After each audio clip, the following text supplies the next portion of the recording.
Emmanuel Macron has defeated Marine Le Pen in the French presidential election.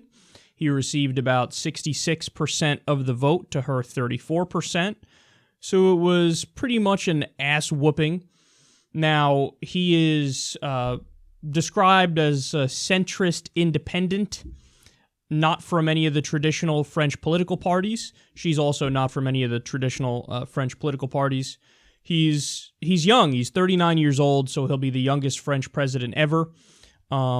We've spoken about him previously in terms of his background, but he was an investment banker, and he previously was a socialist, but his politics became too moderate for socialists in France, and he kind of founded his own political party. And this is a guy who was backed by President Obama.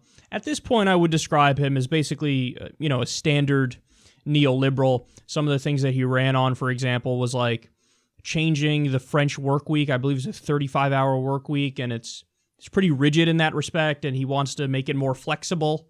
And, I guess people who really believe in free markets and don't like regulation all that much, they perhaps agree with that, but it's a big, that's a big cultural shift in France if you go in a more neoliberal capitalist direction.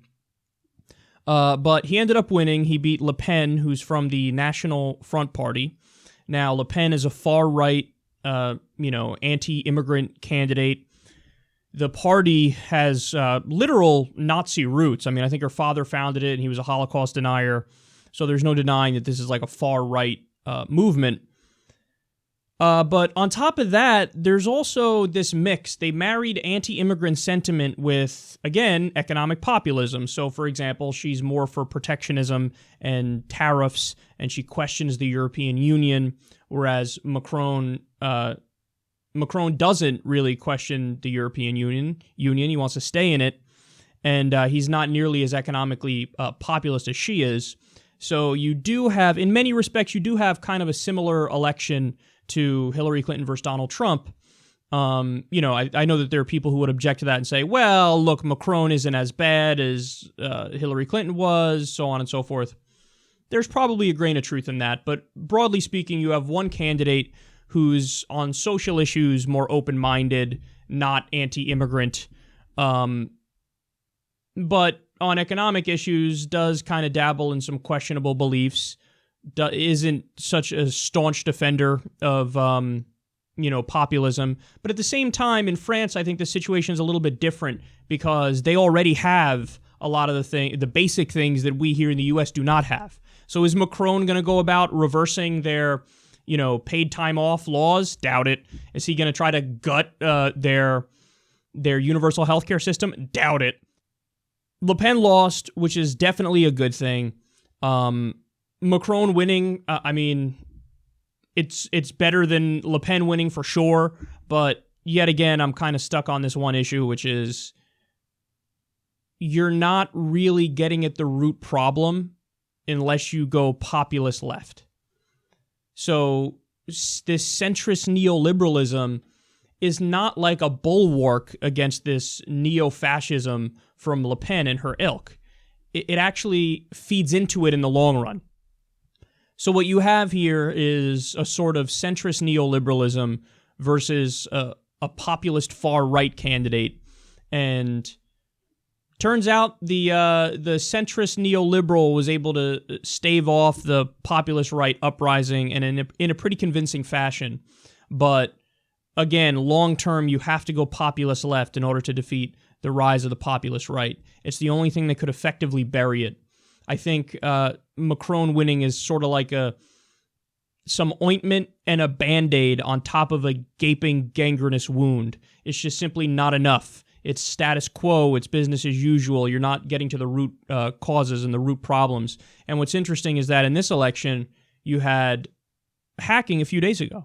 So, everybody knows how the DNC emails were hacked and they were leaked and they exposed the corruption in the DNC and showed Hillary Clinton for what she really was. And that's certainly a factor as to why she lost, because we saw her words and they were disgusting about how, oh my God, there's bigotry against the rich and we need to, as a politician, you need to have a public position and a private position. And so it's her fault because it's her words, but, there were the hacks and the email leaks.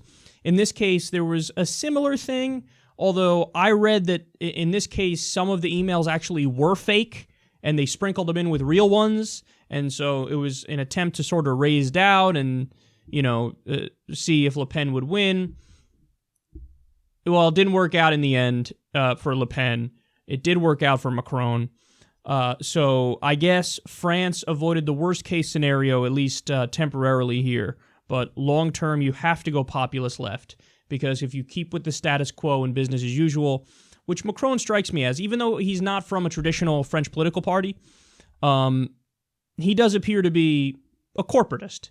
So if you keep going down that path, I think you're only going to continue to fuel the far right, and you're not going to cut the legs out from under them. You would cut the legs out from underneath the far right and the populist right with the populist left. I know Mélenchon was if I'm pronouncing that properly, he was an option, and he did better than anybody expected, or better than he was supposed to do, but he still obviously didn't win and didn't advance to the runoff election, so maybe you need a better representative of those ideas, which I think are the ideas that are most popular when presented in their most pure form to the people. But the final interesting fact I want to give you about this is there were 12 million people who abstained, and that's a record. So, yes, Macron beat Le Pen in a landslide. There's no doubt about that. But a lot of people abstained. A record number of people abstained. Why? Because we're talking about an election which in many respects was France's version of Hillary Clinton versus Donald Trump. So that's what happened in France. It's very interesting. Donald Trump said he can't wait to work with Macron. So we'll see what happens here. But Le Pen has been defeated. The far right has been defeated in France and in Europe more broadly, at least temporarily.